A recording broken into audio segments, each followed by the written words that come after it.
Welcome to my video. I'm Will Lord and I specialise in the ancient skills of mankind.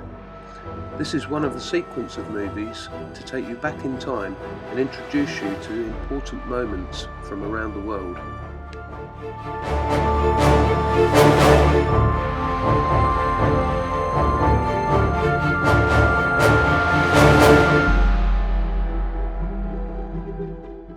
So join me on my prehistoric road trip and let's have an adventure together. During these videos we will see just what mankind was faced with to survive and to thrive.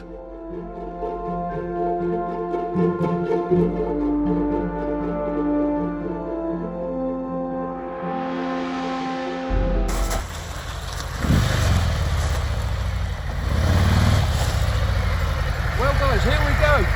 I will see you in Austria. Off we go then. We are going to meet Venus of Willendorf in Vienna. Then travel to the Czech Republic to find the type of stone she was made from so we can reproduce her. And then finally move on to Willendorf in Austria where she was actually discovered. First of all I had to catch a ferry at Harwich, cross the North Sea to the Hook of Holland and drive through Germany to the Bavarian mountains for my first night. I found a tavern on the side of the road and this old guy was kind enough to let me sleep in his shed, which was a weighbridge. The only downside was the pretzels. I just can't stand them. The very next morning I got up and I headed on into Austria to find the museum in Vienna, which is where the Venus is kept. I'm in Austria, Austria,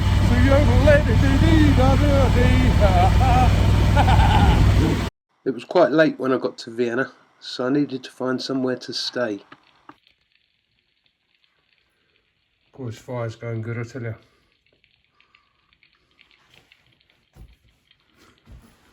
I need to get back from it.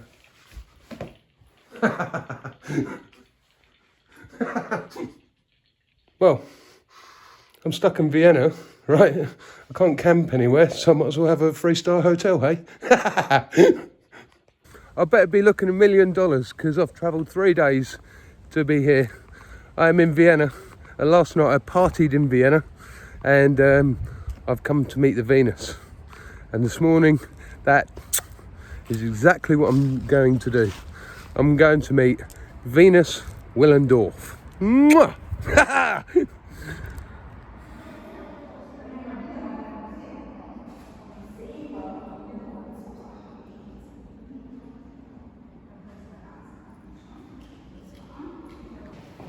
What I'm looking for somewhere around here is room number 11.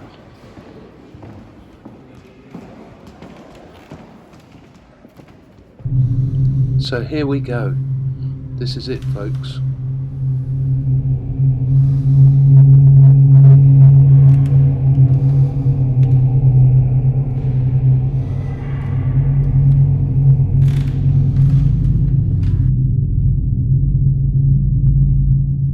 Ladies and gentlemen, I am delighted to present to you Venus of Willendorf, carved 30,000 years ago. Wouldn't you agree that she is spectacular?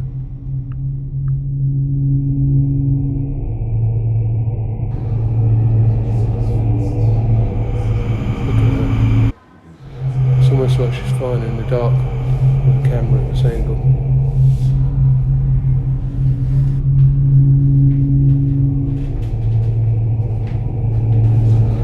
I promised to take you back in time, and here you go.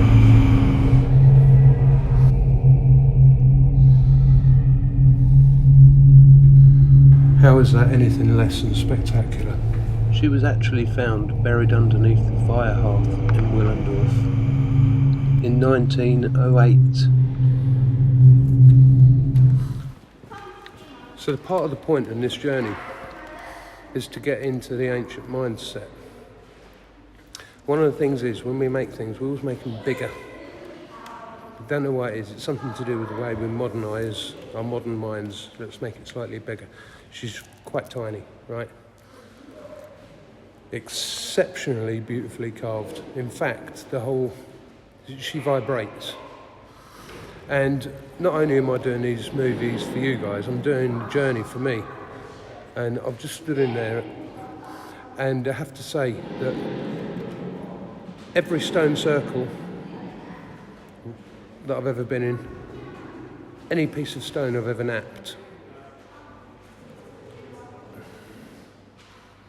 we look for a vibration, and we look for something that hits us. And I'm telling you, right there, wow,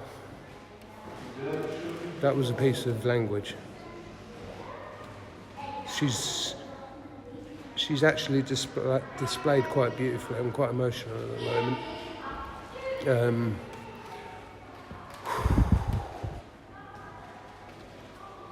I would have never felt that if I hadn't come. I'm going to be needing some tools to make the Venus, and what we're looking at right here is exactly the toolkit I'm going to need. I'm going to reduce a blade core, get the Paleolithic limestone, and go and recreate this wonderful Venus. Now that we've met the Venus, it's time to head off to the Moravian mountains in the Czech Republic near Brno. This is 160 miles away.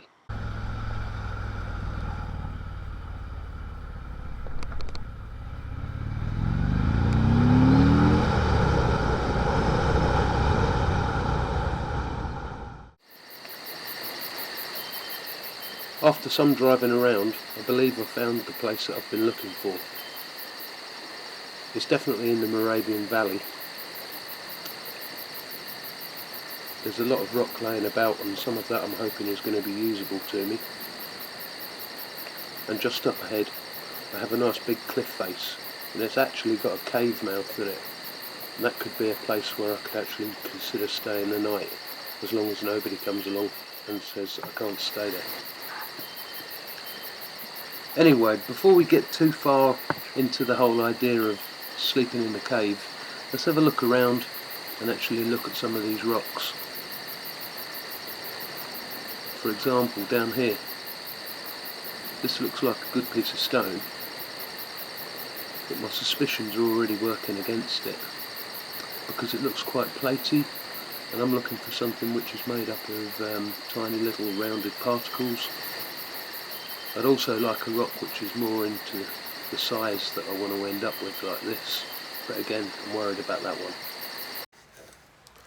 So I spent a bit of time trying to explore the rock, the stuff that's fallen, and a lot of the time what I'm finding is it's kind of strated, and it's making it very difficult to work with. So this is what I'm up against. So basically I drove around for a bit. Obviously I can't read these signs, but one of these is probably going to be the Paleolithic limestone. And this is obviously a granite. I suspected that this was actually the type of rock I was after, and I looked up vapenic, and that's limestone, but I couldn't find out what the other word was. And then I was looking around at the base of that cave, and I found this material, and as you can see, it's that is going to be workable. You know, I can actually move some of that, even, you know, my fingernails, so flint's going to have no problem with it. But the other stuff, you know, trying to chip through that, sure, it should be possible, but it wasn't going to happen overnight.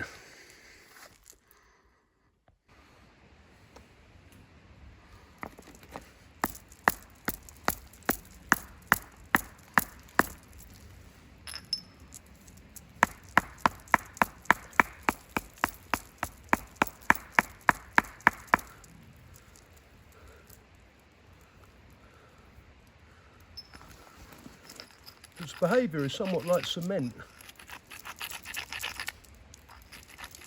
Trying to reduce its size, I sat there for a good half an hour or more, just bashing it away on the anvil to see if I could make some progress with it and get it in a more workable state. I came along armed with a piece of flint, prepared into a blade core, ready to get started. From the flint I'm going to need a couple of things. I'm going to need some saws, and I'm going to need some burins which can gouge into the rock itself. The first thing you do is abrade the edge so that when you actually strike it, it's strong enough to deliver a flake. Then with a deer antler soft hammer, I prepare for the strike.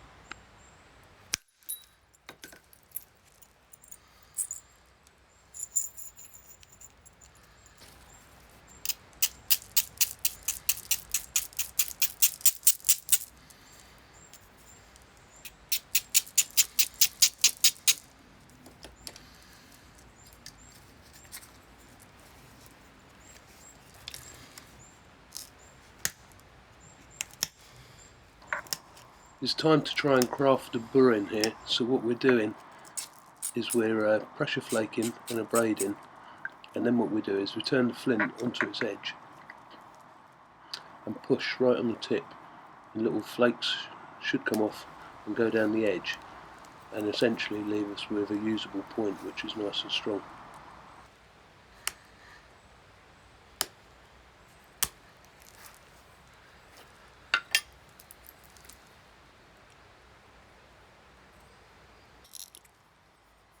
So now what you're seeing is a process I use to make a saw.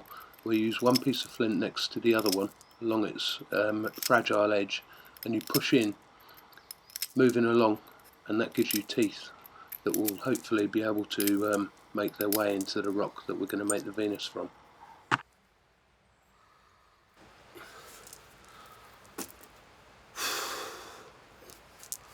This is hard. This is really hard. I expected it to be easier. I'm liking this tool. It's got a nice little curve here that's allowing me to sort of just bring this down.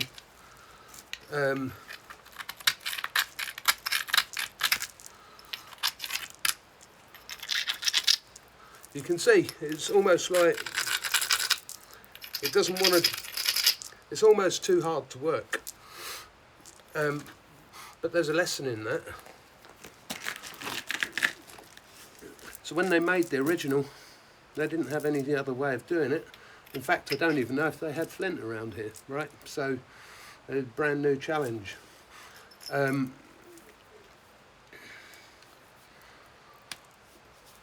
let's remember, I've come here not only to make a goddess, but to step back in time and to actually learn from the past, letting the past be a teacher. And that's exactly what I'm doing, and it feels amazing to be here. It feels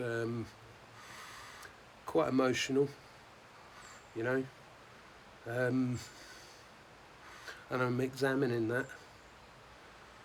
It's definitely a pilgrimage.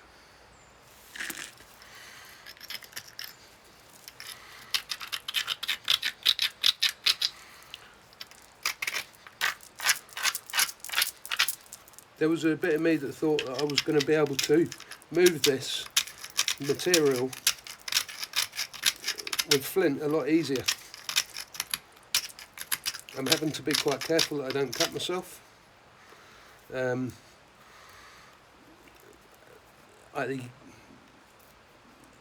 You know, you just have to take your hat off to the people in the past.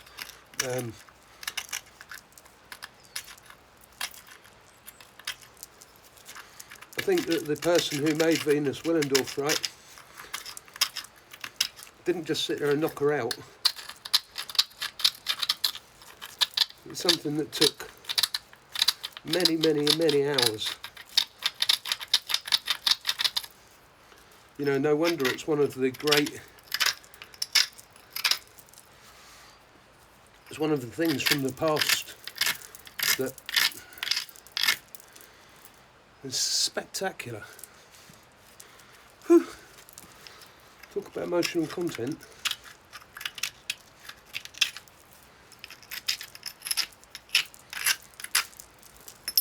And so I carried on.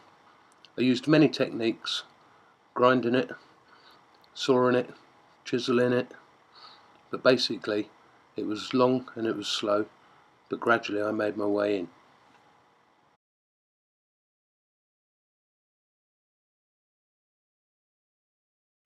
Well guys, I've been sitting here all day long, and the tools I've been making out of flint, I've been applying them to this, and as you can see there's hardly even any dust coming off. I've been hammering, I've used loads of different techniques, chiseling into it, and that is as far as I've got in a day. Now, I was hoping to make an exact replica of this lady today, and it's been a journey. It really has. I mean, if you look at this stone all by itself, what you're going to notice is there's lots and lots of particles in here. There's lots of little iridescent, little shimmering bits. It's almost like it's got chunks of flint in it. There's little gold sparkly bits in there. I would, if I'm honest, I'd like to believe that Venus of Willendorf was made out of a slightly different type of rock, because that has been a mare. To put any detail into it would almost, well, it's beyond my capability, to be fair and honest. But while I've been doing it, I have been noticing lots of little things that I've never noticed about her before. For example, she's even got fingers on the end of her hand. And I noticed the way that the braid, when it comes to the back, it carries on and it goes right to the nape of the neck. And all the shapes and everything. I know she's a big lady, but she's carved with delicacy. Absolute delicacy and perfection. Even the way you get the little bit of swelling as the arm comes down. It's just absolutely gorgeous, to be fair. And so, let's just quickly recap. We left home, we headed out for Vienna, and we got there and we met the real Venus of Willendorf. I bought a replica to help me, and then I came and I explored several different types of rock. This was the one that I thought I was going to get along with, and actually it's been extraordinarily hard, but we've got some kind of Venus. So there's only two things left to do. One is to paint her in red ochre, and then go and actually visit Willendorf and see what we find there, because obviously she's going to be celebrated in Willendorf, and that will complete the picture. I've spent a night in this cave, and it's too late to move on now and expect to get anywhere, so I'm going to spend another night in this cave and just take a little bit of time thinking about the whole process that I've been through with this. Once upon a time, just as I know flint, and I know flint very well, but once upon a time mankind would have known a lot about all these rocks. He'd have known which ones were safe to go in a fire. Not many of them around here, I wouldn't have thought, but there was granite about, so that would be okay. But it's about being in tune with the landscape and the materials that are available to you. And yeah, I knew I'd come here to learn something, and learn something I have. Because if the original Venus was made out of this rock, then that maker, incredible, absolutely incredible. Okay, let's do it. Let's get back off to Austria and find the little town of Willendorf.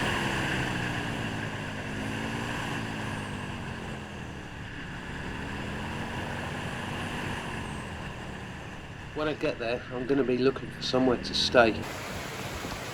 I've come into these mountains And down here on my right, across the stream, there's a big cave over there. So I'm just exploring. Oh well, check it out. Obviously I can't read what it's saying, but this doesn't need any introduction.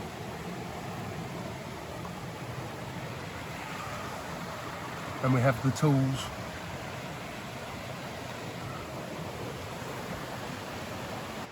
There's no reason to believe that prehistoric people that actually made Venus Willendorf didn't visit and use this cave as their home as well. So I'm quite excited to be here. So welcome to Goodiness Hole. I haven't actually walked in here yet myself. I decided I'd like to take you in there actually with me for the first time. Look at this. I do believe I found my bedroom for the night. Now, let's take a look from a distance.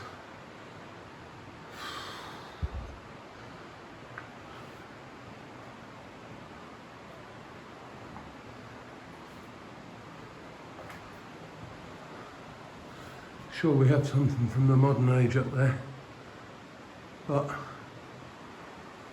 I just felt that spirit move around me.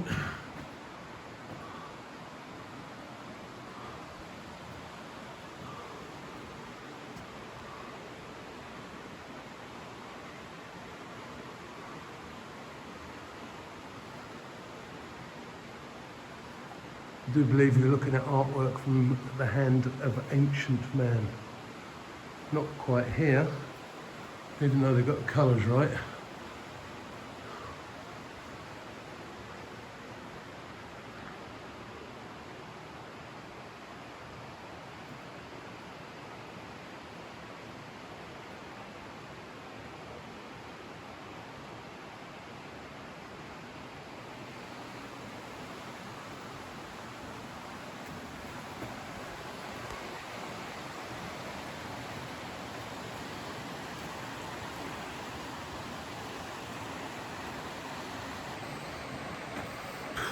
Happening again.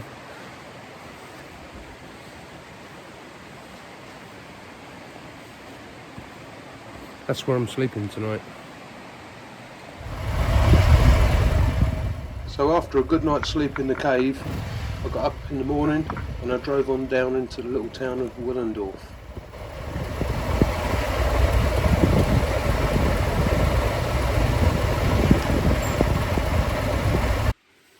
Well, I've just arrived in Willendorf, and just behind me is the museum, and up the hill here on the right hand side I believe is the actual place where she was found, so that's where we're going. I've just come along there. I'm currently going up all these steps, and just take a quick view of the surroundings. This is the landscape.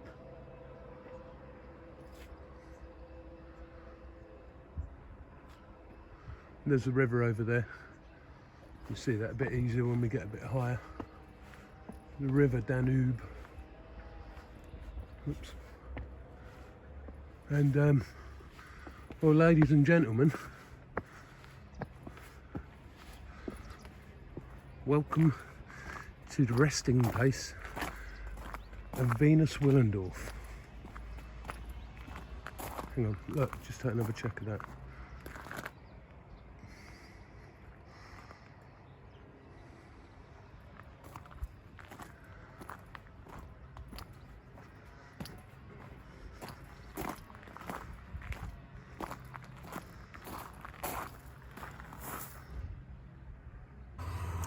So just behind me here, what we've got is we've got the exact resting place where she came from, and she was buried underneath the hearth, remember.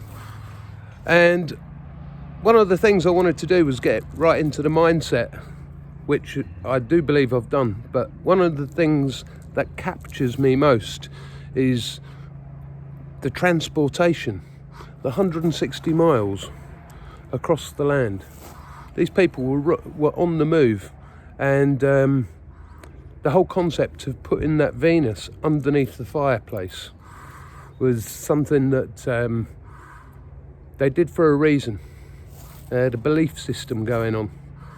And also, what's important is it was at a point in time where modern Homo sapiens were in contact with Neanderthals that were also moving through this landscape. So there was quite a level of diversity of thinking and activity, I'm sure.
So, and finally, to sum it all up,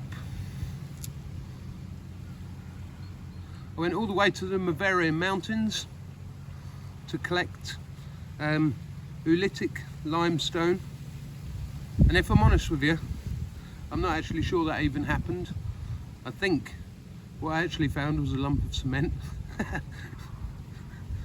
and I took it into a cave where I slept for the night. And then I sat there, and with these flint tools, I did my best to attempt to reproduce her, but I couldn't capture the glory of her. And now what I've done is I've come all the way back to a place in Austria, Willendorf, which is 160 miles away from where the original stone come from. And I've covered her in red ochre. So what do we say? God bless Venus Willendorf and those that made her 30,000 years ago. Hope you enjoyed watching, and look forward to taking you on my next adventure. You've been watching Will Lord, and don't forget to hit the subscribe button if there's one. I'm operating on different channels: Instagram, YouTube and Facebook. All the best. So it's time for me to be heading back now, but on the way I stayed in the Bavarian mountains and visited and explored lots of caves. So over the next few weeks, what I'll do is I'll share some of the videos I made during that adventure as well. Cheers for watching, guys.